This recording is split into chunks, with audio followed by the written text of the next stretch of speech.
Bienvenue sur ma chaîne. Aujourd'hui, je vais vous partager 3 ingrédients essentiels que je priorise dans mes formations mathématiques et que vous pouvez utiliser à chaque fois que vous faites un problème mathématique, quel que soit le problème, algèbre ou géométrie. Alors, c'est toujours notre, préparation du brevet gratuit, heu Donc, n'hésitez pas à inviter, vos camarades pour regarder les vidéos avant le brevet. Le brevet, il s'approche à grands pas, donc soyez vigilants et préparez, maintenant vraiment sérieusement tous les jours, tous les jours, tous les jours. On passe à notre citation. Le triangle rectangle est la porte d'entrée vers les mystères de la trigonométrie, et pas que. Une fenêtre ouverte sur les relations subtiles entre les côtés et les angles.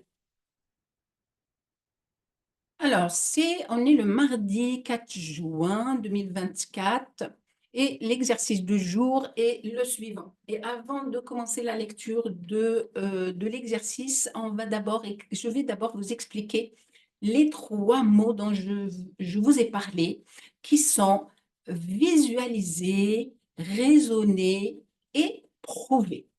On y va pour le premier. Visualiser. Qu'est-ce que ça veut dire? C'est faire des images internes et externes. Interne, ça veut dire que ce sont des images mentales, visualisées dans votre tête. Le problème est aussi les méthodes que vous pouvez utiliser. Ensuite, vous avez la visualisation externe. La visualisation externe, c'est faire des schémas, des figures, etc. Maintenant, raisonner. Qu'est-ce que ça veut dire? L'art de raisonner, c'est expliquer pourquoi les méthodes sont choisies et comment les étapes sont liées. Ensuite, notre troisième mot, notre troisième et dernier mot, prouver. Qu'est-ce que ça veut dire prouver? C'est montrer d'une manière convaincante que cette idée est vraie en utilisant des arguments solides. Passons maintenant à la lecture de notre exercice. Donc, comme d'habitude, je vous ai appris à lire d'abord l'énoncé du début jusqu'à la fin et après, on passe à la construction si on a une construction à faire. Sinon, on complète tout simplement la construction qu'on a. Et si on ne l'a pas, on la fait à main levée et on la complète. Alors, on donne la longueur BD égale à 4 cm. La longueur BA égale à 6 cm. L'angle DCB égale à 60 degrés. On ne vous demande pas de faire la figure. On continue. Donc, montrer que la longueur BC égale à 8 cm. Calculer la longueur CD et donner sa valeur exacte et l'arrondi au dixième près. Et ensuite, on a calculé la longueur AC et à la fin, quelle est la mesure de l'angle BAC et donner la valeur arrondie au degré de cet angle. Maintenant, on va compléter, si il faut compléter la figure. Là, on fait le lien entre la lecture et la construction. On vous donne la longueur BD égale à 4 cm. Je regarde si c'est déjà inscrit. C'est parfait. Sinon, je note 4 cm. Comme ça, mon cerveau voit bien que ce côté, je l'ai. Je n'ai plus à chercher dans mes données en relisant. D'accord? Donc là, c'est bon. La longueur BA égale à 6 cm, c'est bon aussi, c'est marqué. L'angle DBC égale à 60 degrés, donc c'est marqué aussi, c'est parfait. On n'a plus qu'à passer à la question. La première question nous demande de calculer BC montrer que BC et la longueur BC égale à 8 cm. Je vais aller le chercher sur ma figure. Et il est là. Donc, je mets un point d'interrogation et je regarde. C'est qu'est-ce que j'ai pour, pour le choix de ma méthode. Donc, je visualise et je raisonne. D'accord? Et là, qu'est-ce que j'ai? J'ai un seul côté et j'ai un angle. Donc, déjà, tout de suite, à rayer, ce n'est pas le théorème de Pythagore, parce que vous ne pouvez pas, vous n'avez pas de côté. D'accord? Là, qu'est-ce que je fais? J'ai un angle. Eh bien, je vais utiliser la trigonométrie. Et donc, la trigonométrie, qu'est-ce que je vais prendre? Est-ce que je prends le sinus? Est-ce que je prends le cosinus? Est-ce que je prends la tangente? Etc. Donc, maintenant, c'est fait. Au niveau de la construction, on l'a fait. Au niveau de la discussion, on a fait. On passe à la première question. Donc, ça, c'est bon. On l'a aussi discuté. Donc, on y va. On sait que dans la trigonométrie, on travaille, on a besoin d'un triangle rectangle. Notez-le. Lequel? Sur lequel vous travaillez? Eh bien, c'est sur le triangle CBCD. D'accord? C'est qui est rectangle en D. Ensuite, qu'est-ce que je prends? J'ai juste le côté adjacent. Eh bien, je vais utiliser le cosinus. Le cosinus de quel angle? De l'angle déjà donné, CBD, égal à quoi? C'est le côté adjacent qui est BD sur l'hypoténuse qui est BC. Donc, en fait, voilà ce que je cherche. C'est parfait. Donc, je peux trouver le cosinus. J'ai le côté adjacent. Je n'ai plus qu'à chercher l'hypoténuse du triangle rectangle. Donc, je n'ai plus qu'à permuter ici. Et là, j'ai BC égale à quoi? Égale à BD sur le cosinus CBD. J'ai oublié de marquer 60 degrés, mais bon, vous pouvez le noter. J'ai BD sur le cosinus de 60 degrés. Donc, égal à quoi? BD, je le remplace par sa valeur qui est 4.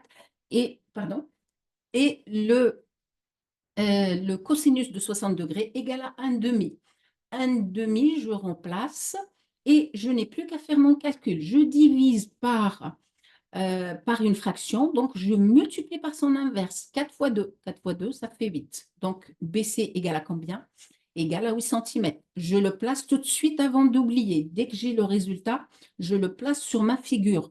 Pourquoi? Eh bien, parce que vous avez encore d'autres questions. Comme ça, vous facilitez le chemin, visualisez, d'accord, pour votre cerveau. On y va pour la deuxième question. La deuxième question, on vous demande de calculer la longueur CD. Je vais aller chercher le côté, bah, c'est là, c'est-à-dire le troisième côté de mon triangle rectangle, toujours le même. Qu'est-ce que je vais prendre? Ici, j'ai le choix. Pourquoi? Parce que j'ai 4 cm et j'ai 8 cm et j'ai encore 60 degrés. Donc ici, je peux prendre la trigonométrie. Je suis en train de chercher le côté opposé de 60 degrés, donc c'est le sinus, ou bien je fais le théorème de Pythagore et je calcule le deuxième côté de l'angle droit. D'accord? Or, c'est ça l'intérêt et l'utilité du raisonnement. Vous allez dans votre tête voir que il y a plusieurs étapes pour calculer avec le théorème de Pythagore. Par contre, avec la trigonométrie, vous avez terminé au bout de 2 lignes ou 3 lignes maximum. Donc là, le choix, vous raisonnez pour choisir quelle méthode pour aller plus vite. Et bien là, on a le triangle BCD qui est rectangle en D. J'ai le sinus de l'angle CBD égal à quoi? Côté opposé sur l'hypoténuse, d'accord? DC sur BC. Ensuite, je n'ai plus qu'à remplacer. Donc, DC égale à BC multiplié par, c'est le produit en croix, hein, d'accord? BC multiplié par sinus de 60 degrés, qui est égal à 8 multiplié par le sinus de 60. Et le sinus de 60, c'est racine de 3 sur 2. On n'a plus qu'à faire le calcul. On simplifie par 2, là, ça fait 4 racines de 3. Alors ici, on a la valeur exacte. Donc, la valeur exacte de DC, c'est quoi? C'est 4 racines de 3. On le met tout de suite. D'accord? Ensuite, on va aller vers l'arrondi et on n'a plus qu'à chercher la valeur de racine de 3 multipliée par 4. Et bien, ça fait à peu près 6,9 cm. Fin de la question numéro 2. On passe maintenant à la troisième question. La troisième question, on nous demande de calculer AC. Je vais chercher sur ma figure AC. AC, il est là. Donc, du coup, eh ben, je vais travailler sur le deuxième triangle. D'accord? Votre analyse, votre visualisation, votre analyse et votre raisonnement tout de suite se fait. Et donc là, je travaille dans le deuxième triangle. On y va. Pour calculer AC, eh ben, je vais prendre plutôt cette fois-ci le triangle ABC qui est rectangle en B, d'accord? Et je connais deux côtés, j'ai 8 centimètres et j'ai 6 centimètres. Donc, pour calculer AC, ben là, je n'ai pas beaucoup le choix. Je vais faire le théorème de Pythagore. J'ai le côté AB égal à 6, j'ai le côté BC égal à 8 centimètres. J'applique le théorème de Pythagore. Il faut absolument préciser quelle méthode vous utilisez. Là, c'est fait. Ensuite, je vais faire le cas général dans mon triangle. AC au carré égale à AB carré plus BC carré, le théorème de Pythagore. Ensuite, je n'ai plus qu'à remplacer. GAB égale à 6, donc 6 au carré, ça fait 36. GBC égale à 8, 8 au carré, ça fait 64. Donc, AC au carré égale à 100. Et ce qui me fait AC égale à 10 centimètres. D'accord? Tout de suite, je vais le noter. On passe maintenant à la quatrième question. Quatrième question, qu'est-ce qu'on me demande? On me demande de calculer quelle est la mesure de l'angle BAC et donner sa valeur, ça l'arrondi. Alors, oui, voilà. Et donner l'arrondi au degré de cet angle. Donc, je vais travailler bien évidemment dans mon triangle ABC qui est rectangle en B. Et là, j'ai été trop vite, mais ce n'est pas grave. Et là, qu'est-ce que j'ai? Ben, j'ai les trois côtés. Pour trouver l'angle, eh ben, je peux travailler avec la tangente. D'accord? La tangente, c'est quoi? C'est le sinus sur le cosinus de l'angle. Et puisque le sinus sur le cosinus, on simplifie par l'hypoténuse, ça nous donne le côté opposé sur le côté adjacent de l'angle. L'angle, c'est celui-ci. Donc, son côté opposé, c'est BC sur AC. Pardon, sur AB. Le côté, on a dit le côté opposé sur le côté adjacent. Ça, c'est le côté opposé et ça, c'est le côté adjacent. BC sur AB, on n'a plus qu'à remplacer 8 sixièmes qui est égal à 4 tiers. On a simplifié. Et donc, avec votre calculatrice, vous pouvez trouver l'angle en faisant l'arc sin ou bien l'arc tangente ou bien seconde tangente et ça vous donne directement l'angle. Ça fait 53 degrés. Alors, ici, on a la valeur arrondie. Donc, on a fini notre exercice. On place 53. Ici, puisqu'on a fini, même si vous ne le placez pas, ce n'est pas un problème. Mais si vous avez d'autres questions, il faut absolument le faire. Voilà, j'ai été un peu plus rapide, donc je reviens un petit peu en arrière. Je vérifie si j'ai tout fait. Oui, c'est pour ça que je fais exprès de vous stabiloter toutes les questions. On a fait la première question, la deuxième, la troisième et la quatrième. Fin du problème, on a fini et là, je passe à autre chose. Fin des exercices du jour.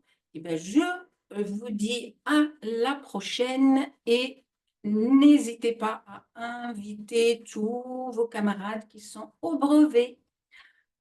Je vous souhaite une très belle journée, belle semaine et puis à vendredi. Au revoir.